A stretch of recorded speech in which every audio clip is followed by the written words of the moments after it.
Instead, her ghost roamed the hallways of her daughter's old school endlessly with one goal in mind: find Suru, find my daughter. Every night, her ghost would wander out of the darkness and circle the school campus like she did that first day her daughter went missing.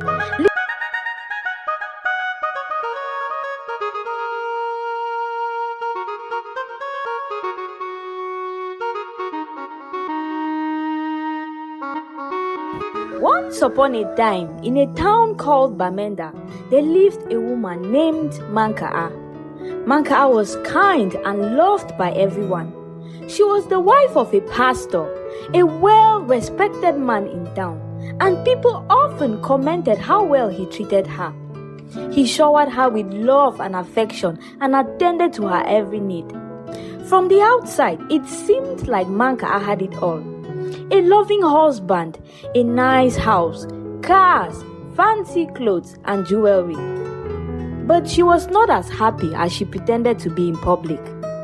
All her life, she wanted a baby, and since getting married, she and her husband had tried everything to get pregnant, but nothing was working. Despite her constant prayers, God still had not given her a child. Manka'a was constantly on her knees, crying and asking God why. One day, thankfully, God answered her prayers. Manka'a became pregnant and her joy knew no bounds. Her husband was over the moon, showering her with even more love and affection than before. Manka'a loved being pregnant and she felt so blessed. As her belly grew, so did the love between her and her husband. They spent evenings talking to their baby, dreaming about the future, and getting the baby's room ready. The whole town shared their joy, offering congratulations and support. Manka'a felt like she was carrying a gift in her womb. When it came time, she gave birth to a beautiful, healthy daughter called Suru. And from the moment Suru was born, Manka'a and her husband showered the baby with love and care. Manka'a made sure that Suru had everything she needed to be happy. Their home was filled with laughter and joy as Suru grew. Manka'a loved being a mother just as much as she loved being pregnant. She loved watching her daughter's eyes light up with curiosity and delight. She spent hours with Suru, reading her stories and singing lullabies. Her husband too adored their little girl, often cradling her in his arms and whispering sweet words to her. They celebrated every milestone, from Suru's first smile to her first steps to her first words. Manka'a grew very attached to her daughter as she got older. They spent every moment together, and when her daughter went to school in the mornings, Manka'a would hang around the school compound, waiting for closing time so that she could see her daughter again. She felt a constant ache in her heart whenever they were apart, always worried about her daughter's well-being. Manka'a took Suru everywhere she went. Their bond was so strong that Manka'a's husband often joked that it was as if one would die without the other. Manka'a's love for Suru was so powerful that she could not bear the thought of anything happening to her precious daughter. She certainly did not trust anyone in this world with her daughter. Which is why when Suru turned 12 years old and it was time for her to go away to a boarding school in the neighboring town, Manka'a really struggled. The school, run by Reverend sisters, was the best in the region. And while Manka'a hated the thought of being apart from her daughter for months at a time, she also knew that a good education was crucial for her daughter's future, and she wanted only the best for Suru. Manka'a and her husband talked about it for months, and Manka'a cried when she finally made the difficult decision to enroll Suru at the school. On the day that school resumed, Manka'a reluctantly drove her daughter to the school. It was called the St. Martha's Boarding School for Girls, and the whole ride there, something told her to turn around and go back home. But she kept driving forward. The campus was alive with activity when they arrived. Parents and children were everywhere, talking excitedly as they unloaded suitcases from their car and into the school. Senior students lined up by the school entrance, welcoming everyone and helping the newcomers find their way around campus. The school compound was very beautiful and the girls were neatly dressed and very polite, which gave Manka'a a good feeling.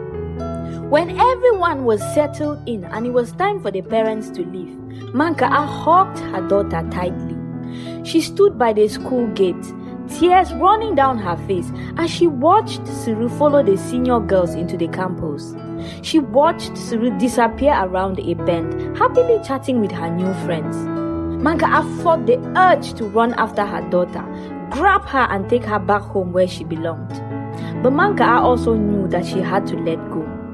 She got back in her car, crying as she drove home, and counted the days until she could return to take her daughter back home. The school term was 3 months long, and she wished time would fly.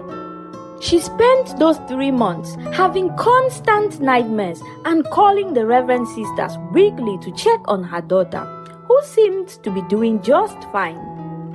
3 months later, on closing day, Manka'a was the first parent to arrive at the school. She was so excited to see Suru that she could barely stand still. She carried a large lunch box full of her daughter's favorite foods, which she had stayed up all night making. As the school gates opened and the students started coming out, Manka'a eagerly searched for Suru's face in the crowd. The atmosphere grew lively as the students spotted their parents and ran to them. Manka'a waited and waited for Suru to show up, standing on her tiptoes as she scanned the crowd. She began to worry when moments later, Suru still had not shown up, and the crowd of students coming out of the gate had reduced. Her heart started beating fast, and her excitement was turning to fear. Where was Suru? What was taking her so long? Manka'a stepped inside the gates and started asking around. She asked anyone she could find. The gate man said he had not seen Suru leave campus. She asked Suru's classmates if they had seen her, and they all said yes, that they had seen her only minutes ago. That calmed Manka'a's heart a little, which was threatening to beat out of her chest. She approached the school principal and the teachers next, who all confirmed that they too had seen Suru not that long ago. But where was she? Manka'a asked. Her panic was growing and growing, making it hard for her to breathe. Even though they all claimed that they had seen her only moments ago, something did not feel right to Manka'a. She ran around the campus searching for her daughter. She looked everywhere, but her daughter was nowhere to be found.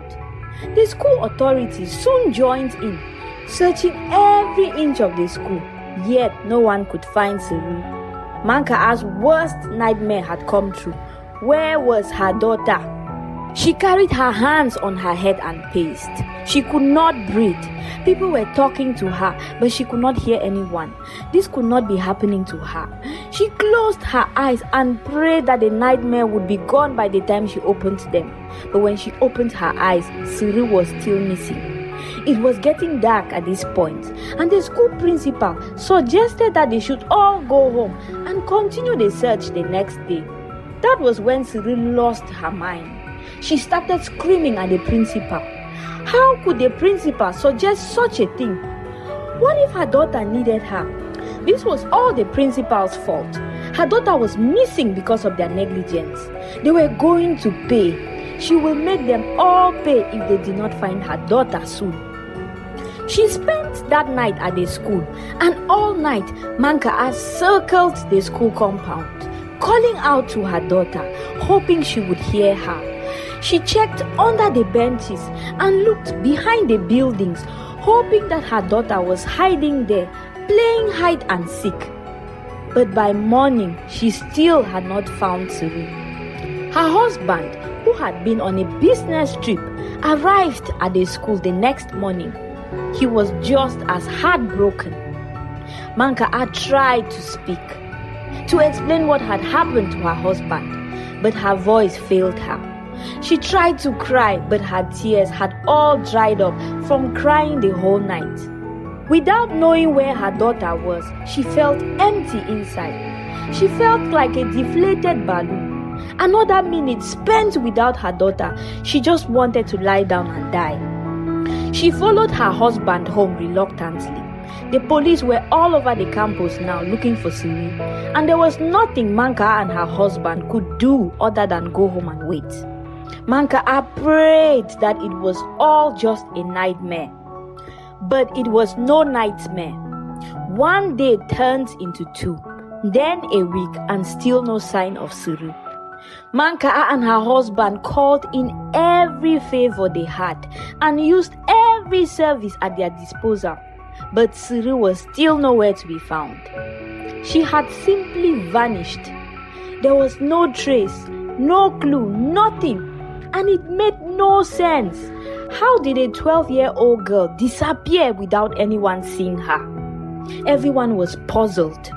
After a month of searching, the pain became unbearable for Manka. Not knowing where her daughter was or if she was okay was the worst punishment to a mother. 1 month turned into 2, then a year, and she lost all hope.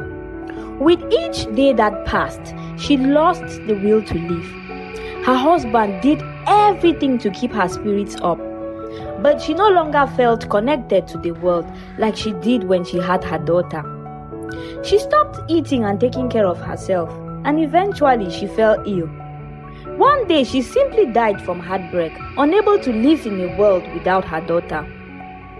Her family and the people of the town mourned her deeply, hoping that her soul would go to heaven.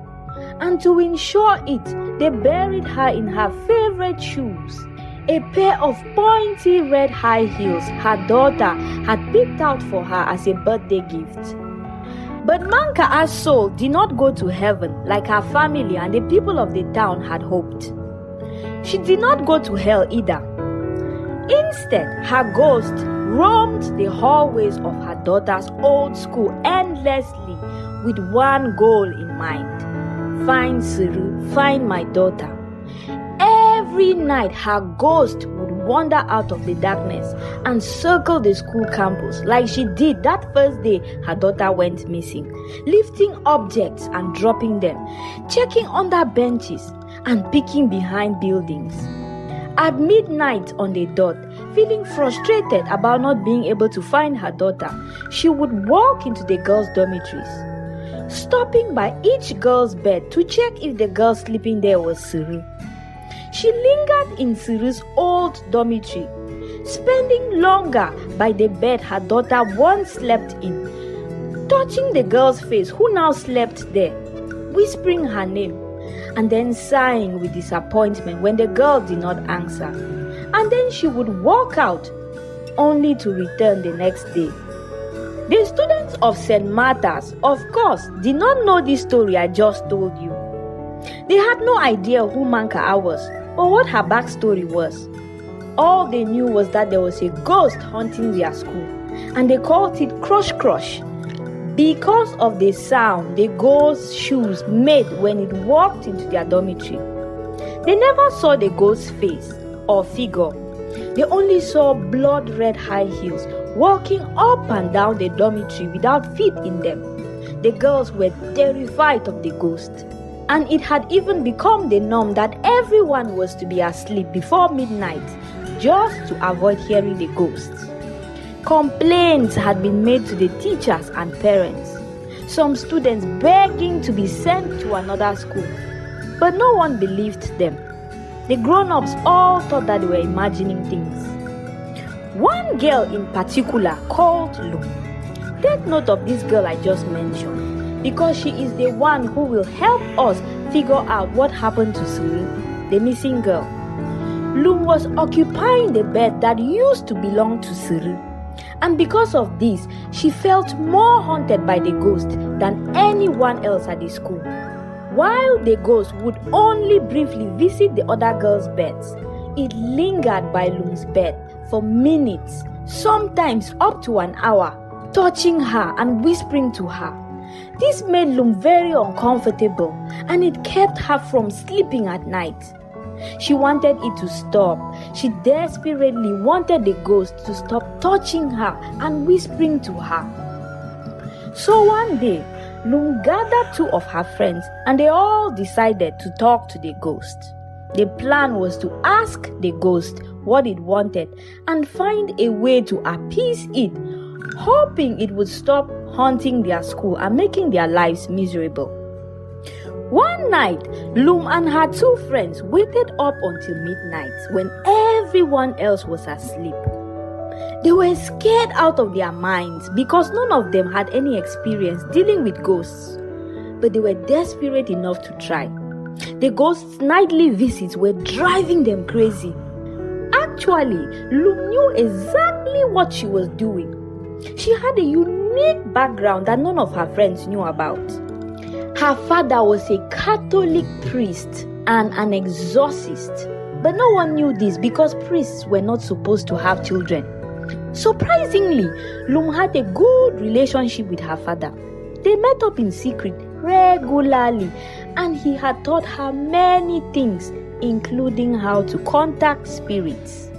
When Crush walked into the dormitory that night, Lum emerged cautiously from the shadows and said, "Hello," loud enough for the ghost to hear her, or at least she hoped it would hear her. She had learned many things from her father, but had never actually tried any. This was her first time contacting a spirit. Truth be told, she was not really interested in the spirit world. The only reason she learned was because her dad loved that kind of stuff, and she wanted to spend more time with him. She never really took any of it seriously until now. Luke was surprised when the ghost's heel stopped moving at the sound of her voice. She saw the red blood high heel stop and turn, then started walking hesitantly toward her. Her heart pounded as they approached. Maybe she should not have done this. What if the ghost killed her and her friends? Thinking of her friends, she turned around and found out that her friends had all abandoned her at the sight of Crush and were now hiding under a bed nearby. Mankaa's ghost was shocked when it heard the little girl say hello to her. She had not spoken or been spoken to since she died. It was like her ears had stopped working after her death, and yet she could hear this little girl clearly. The girl seemed to be roughly her daughter's age. All Mankaa remembered about being dead was walking around endlessly, feeling lost and hurt the more time that passed without finding her daughter. Her brain was so foggy that nothing but the desperation to find her daughter could break through. That is until this little girl spoke to her. Mankaa walked curiously toward the girl, stopping a few steps away to observe her. It was not until she was close that she realized that it was the girl who now slept in her daughter's bed. She heard the girl introduce herself and ask what Mankaa was looking for. The girl was so polite, and she offered to help Mankaa find what she was looking for. Mankaa was taken aback by the girl's kindness, and because of this, her memory started coming back. Mankaa suddenly remembered her daughter in full color, something she had not been able to do since she died. And the memories brought tears to her eyes. Unable to stop herself, she started to tell the little girl about Suru, starting from the day she was born. Lum listened to the ghost, and as the ghost spoke, something amazing happened. Her figure became visible, like something materializing out of smoke. Lum found herself no longer speaking to a pair of blood-red high heels, but to a full woman. The sight was both heartbreaking and frightening. The woman looked so frail and lost. Her makeup was smudged on her face, and her eyes were sunken, and her lean figure made the pretty dress she wore seem too big for her. Lum immediately felt sorry for the woman. The woman spoke longingly of her daughter And the story she told was so heartbreaking that Lum forgot she was talking to a ghost and started to feel more comfortable with her. Lum could tell that the woman was in deep pain and that she just wanted to find her child, nothing more. The woman even apologized to Lum for disturbing her and her classmates. She had tears in her eyes as she spoke. "I will help you find her," Lum said after the woman was done talking. "I promise you I will find Cyril." "You will?" Manka'a wiped her tears, unsure if she should believe Lum. But Lum seemed like an honest person. "I promise, but I need you to stop coming to our dormitory, please, at least for now. It makes it so hard for us to sleep." Manka'a was hesitant at first. The thought of not constantly looking for her daughter scared her. What if she missed a chance to find Cyril by not looking? What if today was the day that she was supposed to find her daughter? But the earnest look on Lum's face convinced her. Manka'a nodded and agreed to stay away from the dormitory for now. The two of them made a deal. Lum had 2 weeks to look for Cyril, and Manka'a would stay away from the dormitory. They shook hands on it, and as Manka'a walked out of the dormitory, Lum stood there wondering what she had just gotten herself into. What had possessed her to promise such a thing? She had no idea if Cyril was dead or alive, or how to find her. And she had just 2 weeks to do it. What had she done? Thanks for watching, and please like, subscribe and comment. And stay tuned for part 2 as Lum and her friends embark on a mission to find out what really happened to Cyril.